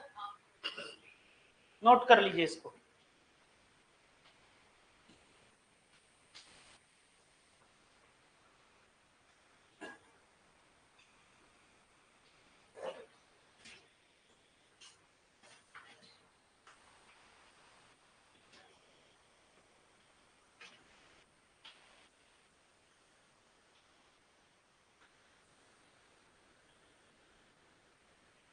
क्या हो गया? क्या ढूंढने लगे? हाँ? अच्छा, नहीं नहीं ठीक है, वर्गीकरण करना जरूरी है, क्लासिफिकेशन।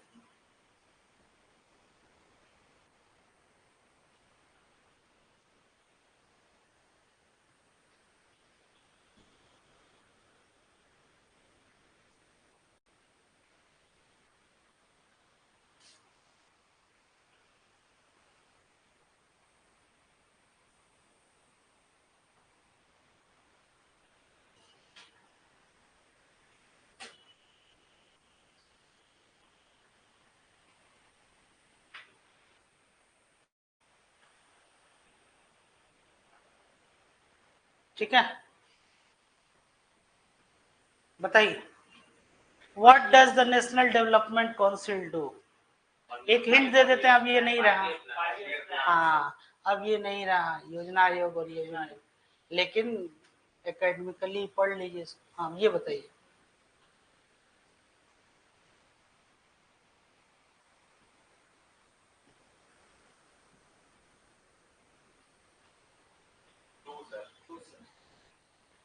क्वेश्चन समझ में आया आपको? कौन सा वर्ड का मतलब नहीं समझ रहे हैं आप? स्टेट लिस्ट मतलब कि राज्य सूची, कंकरेंट लिस्ट मतलब समवर्ती सूची, बोथ का मतलब दोनों। Contain the subjects of legislation, legislation मतलब कि जो आप विधि का निर्माण करते हैं। ये कह रहा है कि ये जो दोनों लिस्ट है, क्या इसमें जो है मतलब विधि का जो निर्माण आप करते हैं ना, उसके बारे में ही ये बताया गया है। सही है कि गलत है, यही पूछा जा रहा है। लग तो रहेगा क्या मतलब होता है? क्वेश्चन समझ ही गए।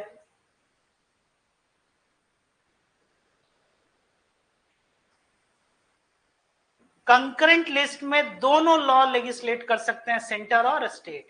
स्टेट लिस्ट में जो सब्जेक्ट है वो केवल स्टेट कर सकता है, जैसे कि एजुकेशन, इन्वायरमेंट, ये सब क्या है? कंकरेंट लिस्ट का है।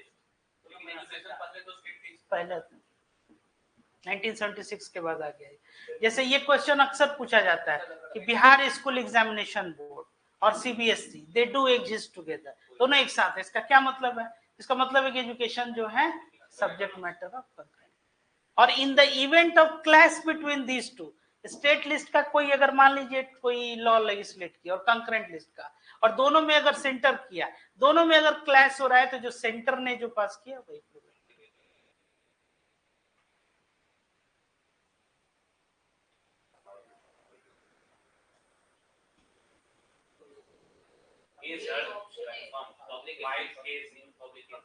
कंफर्म। पीआईएल का क्या होता है पूरा? हाँ, जनहित याचिका। ये जो ये थे PN Bhagwati justice. PIL enables individuals to file petitions in the interest of public or marginalized communities, thereby promoting social justice. अब यहीं से आप आंसर लिखने का एक तरीका यहाँ सीख लीजिए, जो ये फैक्ट्स है। It is one of the instrument of promoting or ensuring social justice. ठीक है, PIL।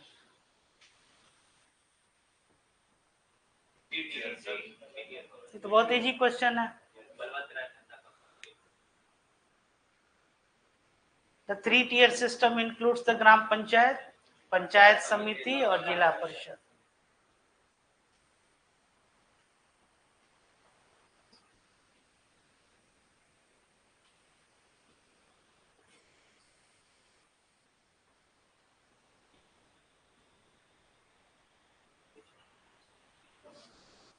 बहुत इजी क्वेश्चन है, कई बार आप लोग।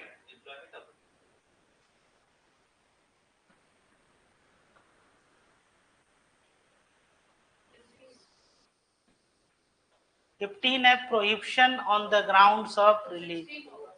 16 है पब्लिक एम्प्लॉयमेंट में कोई। 46 क्या है?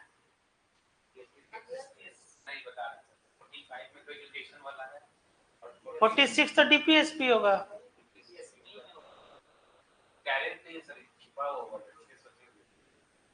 जो है सो सामने है, कहाँ छुपा हुआ है? 4 ही तो विकल्प हैं, लगभग आप सब आर्टिकल्स को जानते हैं।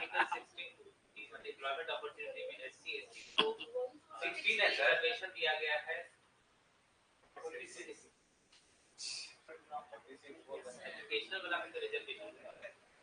वो किसके लिए?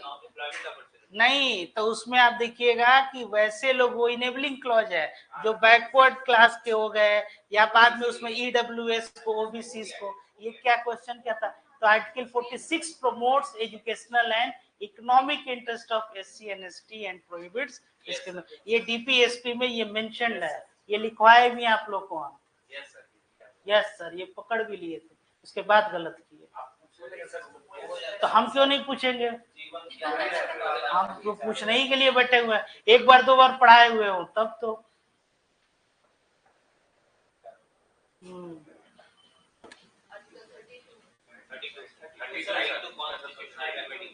कंफर्म। और 19 क्या है? 19 है कि ये स्वतंत्रता का अधिकार के साथ तरह का स्वतंत्रता। हाँ, very good.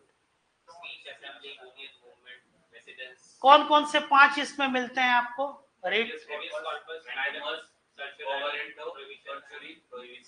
Good. Maximum 500। Yes sir.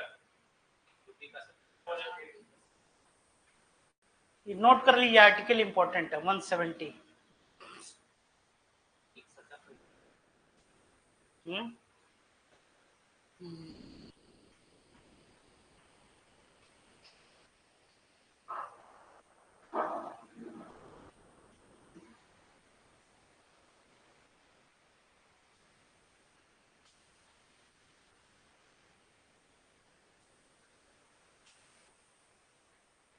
ठीक है,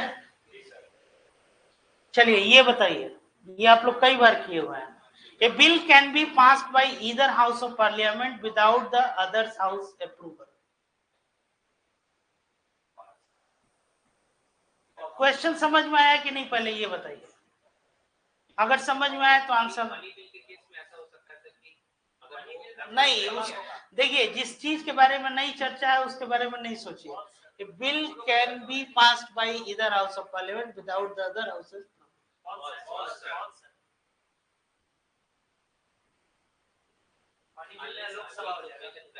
मनी बिल के केस में अगर वो नहीं भी पास करता है तो 14 दिन के भीतर वो खुद ब खुद पास रखा जाए। वो केस तो बताइएगा। पढ़िए एक्सप्लेनेशन एक बार फिर से। नॉर्मली तो सब दोनों हाउस से करना पड़ता है केवल मनी बिल के केस में या फाइनेंशियल मैटर्स में, तब उस वाले केस केवल ऑटोमेटिक एप्लीकेशन है क्योंकि उसमें काउंसिल ऑफ स्टेट्स को कोई पावर नहीं दिया जाता है, राज्यसभा को, है ना, तो राज्यसभा उसमें नहीं कर सकते हैं। नहीं भी रहेगा तो हाँ सब लोग वही समझ जाएंगे। ठीक है, president of India sir confirm 110%। और हाई कोर्ट के जजेस को भी हां appoint करते हैं on the advice of chief justice. Very good.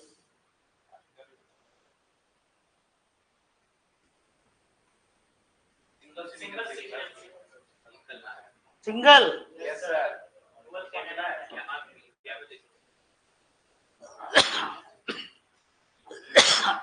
Actually 11 जो इम्पावर करता है पार्लियामेंट को, क्योंकि सॉरी कोई इलेबरेटिव और परमानेंट प्रोविजन सिटीजनशिप को लेकर नहीं था, तो अब ये कॉन्स्टिट्यूशन में नहीं, कॉन्स्टिट्यूशन पार्लियामेंट को इम्पावर किया कि आप इससे संबंधित जो है कानून बनाइए, और उसने क्या बनाया, सिटीजनशिप एक्ट 1955, जिसके तहत आपको मिलता है कि बाई बर्थ आप यहाँ के नागरिक हो सकते हैं, बाई रजिस्ट्रेशन हो सकते हैं, बाई नेचुरलाइजेशन हो सकते हैं, ठीक है। उसके बाद से टेरिटोरियल इनकॉर्पोरेशन अगर कर रहा है मान लीजिए इंडियन गवर्नमेंट, तब आप कर सकते हैं। तो ये बताता है सिंगल सिटीजन।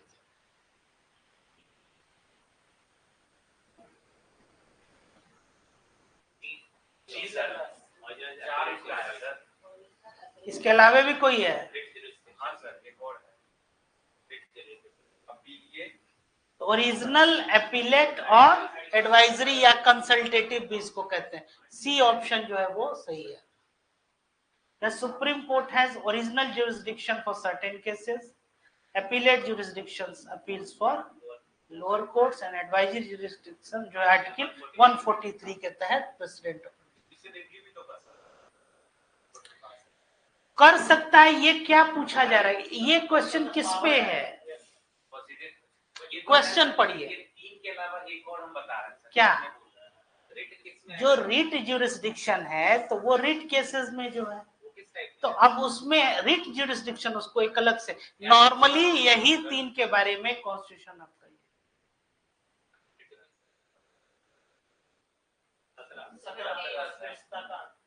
कंफर्म। और बाकी क्या है, 14 तो जान ही रहे हैं, 15 जान ही रहे हैं, 46 अभी। इट स्पेसिफिकली प्रोहिबिट्स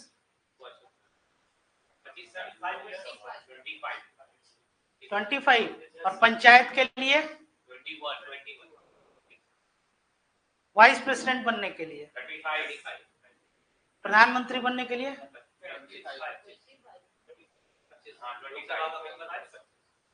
गवर्नर के लिए, 35 राज्यसभा के सदस्य के लिए, 30 साल और कितना टेन्योर होता है?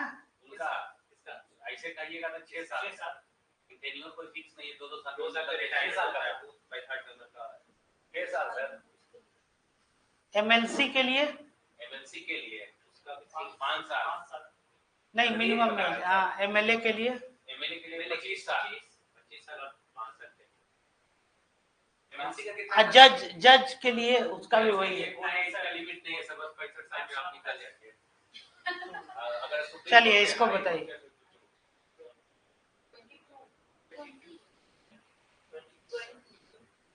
अभी थोड़ी देर पहले ही बताया। कौन सा? 20 की 22 21? नोट कीजिए इसको। 20 डबल जियोपार्डी के बारे में बताता है, एक्स इन सेल्फ इंक्रिमिनेशन के बारे में बताता है।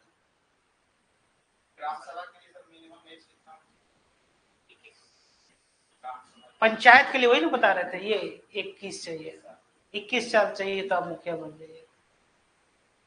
ग्राम सभा का सदस्य बनने के लिए 18 साल, उसके लिए तो 18 साल, मुखिया ये जो कह रहे हैं ये बनने के लिए 21 साल। 21 साल, यानी वो जो वोटिंग राइट कितना है? 18 साल पहले के।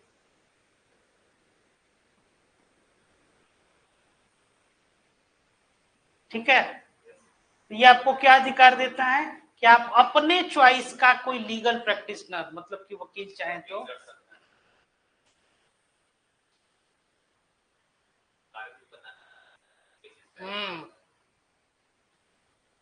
सजा दिया जाएगा अगर उस समय के कानून। सजा देना पुलिस का काम नहीं है, सजा देना मजिस्ट्रेट का।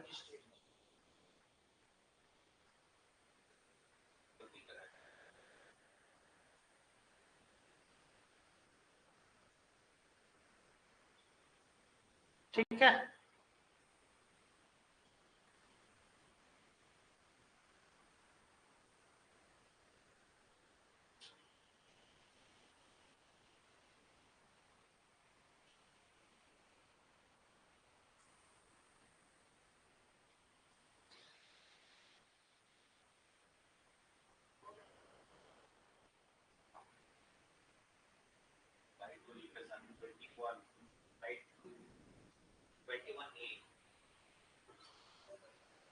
provided under which article? 21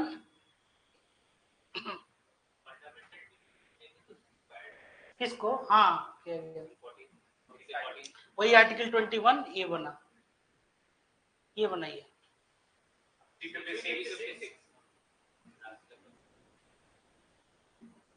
ठीक से पढ़िए क्वेश्चन पहले, इतना जल्दी घबराने की जरूरत नहीं।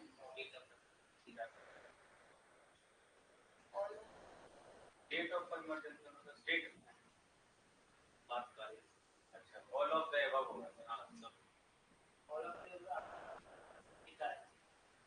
ये फिनेंशियल इमरजेंसी बताता है,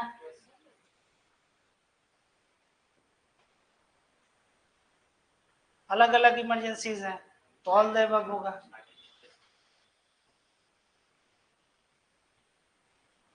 इतना जल्दी रिएक्ट नहीं करना, 2 सेकंड टाइम देके पढ़िएगा तो समझ में आ जाएगा। दूसरी बात कि एक बहुत पुराना जो एक अनुभव भी है, जो क्वेश्चन लगे कि एकदम देखते मतलब फ्रैक्शन ऑफ सेकंड में बन रहा है, थोड़ा सा पॉज लीजिए, है ना। थोड़ा सा वो जो है उलझाएगा, कॉम्प्लेक्स जो है वो नहीं है।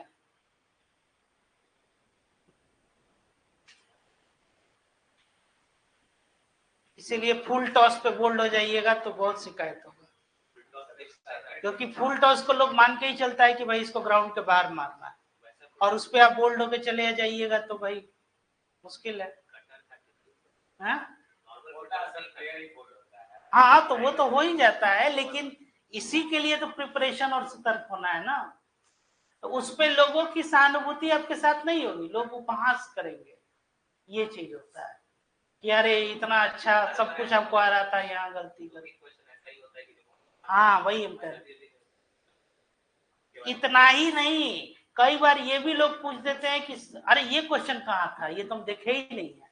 तो पहला है कि जितना 150 क्वेश्चन है उसको पढ़ना, पहले 2 घंटे के अंदर में ये प्रैक्टिस हो कि उसको पढ़ के समझ भी ले क्वेश्चन। जैसे ये क्वेश्चन जो बन जाता बहुत आसानी से, यही पूछा है कि who is the head of the state, तो वो क्वेश्चन है क्या कि उस पेज में नीचे कहीं दिया हुआ है, आप पूरा देखे, ऊपर के 3-4 क्वेश्चन जो आ रहे तो बना ही नहीं, पेज पलट दिए, नीचे क्वेश्चन जो एकदम इजी है, एक क्वेश्चन वहां से निकल जाता आपका। यही चीज है, तो थोड़ा सा ध्यान से, इसीलिए इस तरह के क्वेश्चन हम डिजाइन किए हैं।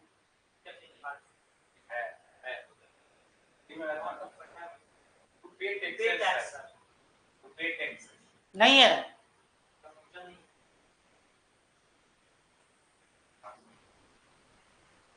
वो नहीं है। फंडामेंटल ड्यूटी के क्वेश्चन गलत नहीं होने चाहिए, ध्यान रखिएगा। उसको कई बार हम कहें कि बार बार रिवीजन कीजिए, इससे क्वेश्चन पक्का एक क्वेश्चन पूछा जाएगा, और वो मिक्स कर दिया जाता है।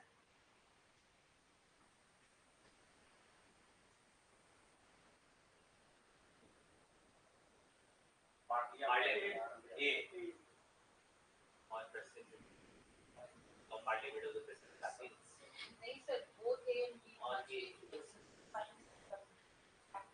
पार्लियामेंट में वो भी आते हैं, लोकसभा राज्यसभा सब प्लस और प्रेसिडेंट प्रेसिडेंट को मिला के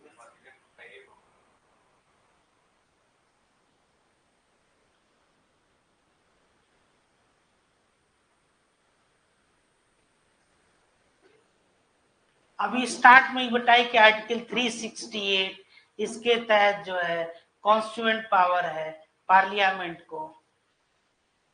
ऑप्शन के हिसाब से सोचने लगे आपको। देखो टाइम देखिएगा ये तो रेडर लगा हम्म। 61st है ना, एक्सेप्ट एक्सेप्ट एकदम मतलब जो मिले एकदम फर्स्ट में कोई। ज्यादा समझिएगा फिर कौन सा गलत है एक्सेप्ट रेस्ट आप जान ही रहे हैं। 73rd 86 1989 ये बहुत इंपॉर्टेंट है। 61 अक्सर ये नहीं तो ये जो मिलान करने वाला होता है ना, लिस्ट 1 लिस्ट 2 मैचिंग वाले में, ये बताइए।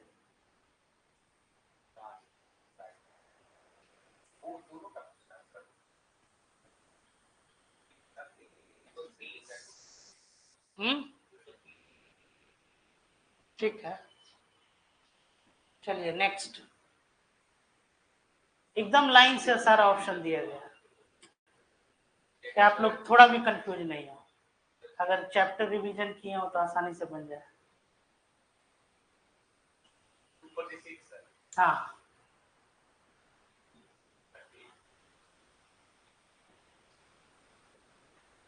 ठीक है, दोनों मतलब स्टेट लिस्ट और फिर आपका यूनियन लिस्ट ये बना है। 246 good.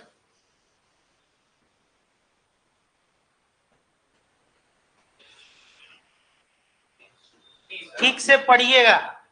impeachment by force sir पढ़ लिया आर्टिकल 61 गुड। क्वेश्चन देखिए होता क्या है, अगर यही कहा जाए कि क्वेश्चन है उसको बना लिए, अब यही कहते हैं ठीक से पढ़िएगा। अब आप ओवर कॉन्सेंट्रेट, ये क्वेश्चन ध्यान से देखिएगा, यूपीएससी का क्वेश्चन है, फिर अब ध्यान से होगा। आई बात समझ में? इसलिए आपको क्वेश्चन पे रिएक्ट करना है कि जो आप पढ़े हुए हैं उससे, और जो आंसर है इसी में से कोई एक है, तो आपको उसको क्या करना, आइडेंटिफाई करना है। तो इवन तो हमारे पास मान लीजिए कि इतना ही नॉलेज है, तो इस नॉलेज के आधार पे क्या हम उसमें आंसर पा सकते हैं, ये अप्रोच होना चाहिए। चलिए बताइए। Dignity of individual is a part of which concept, कहां दिया है डिग्निटी ऑफ इंडिविजुअल? ठीक है,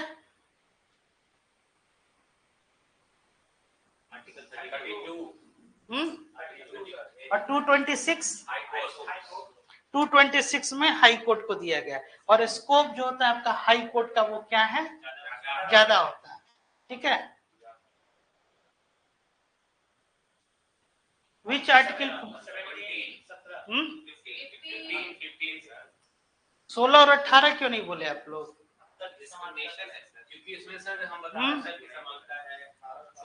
ये article discrimination on the grounds of religion, race, caste पे। अब ये जो है आर्टिकल 15 जो है आपका, ये आपको बताया जा रहा है। 16 आपका पब्लिक एम्प्लॉयमेंट है, 17 आपका जो है एबोलिशन है, और आर्टिकल 18 जो है उपाधि वाला है।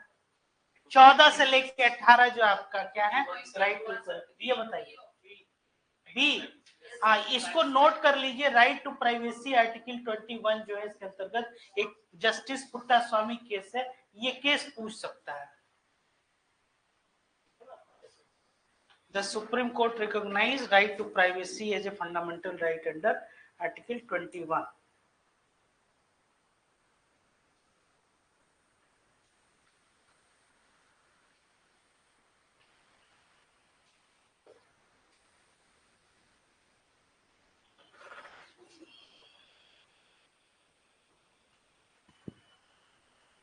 ठीक है,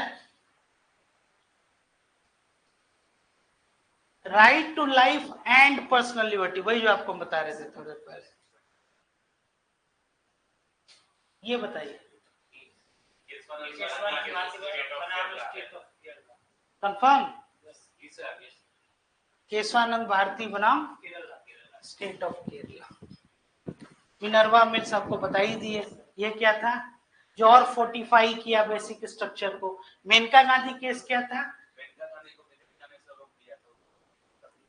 वो ठीक है, वो कहानी नहीं है, उसका मतलब था जिससे क्या, जैसे कि उसमें बताया गया था आपका दो चीज में डिफरेंस, एक था procedure established by the law, और एक बोला गया क्या, ड्यू प्रोसेस ऑफ लॉ।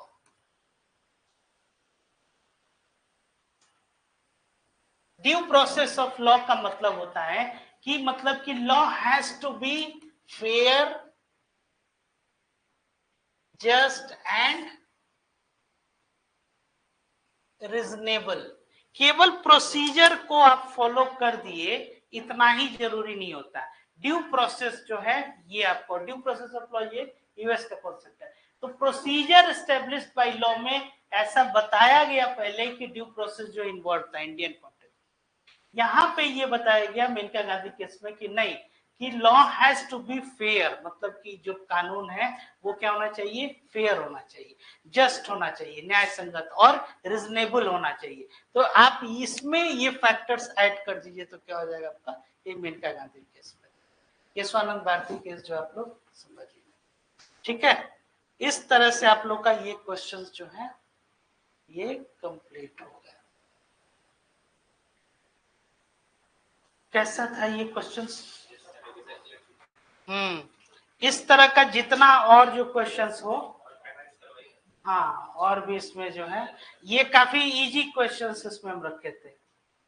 अब थोड़ा सा और लेवल जो है डिफिकल्ट जो है, हाँ, लेकिन मतलब अभ्यास बहुत चाहिए, बहुत प्रैक्टिस चाहिए। आप लोग रिवीजन नहीं कर रहे हैं उस तरह स्तर पे, पता नहीं कहाँ बिजी है, वो अलग केस है, आप लोग समझ रहे हैं।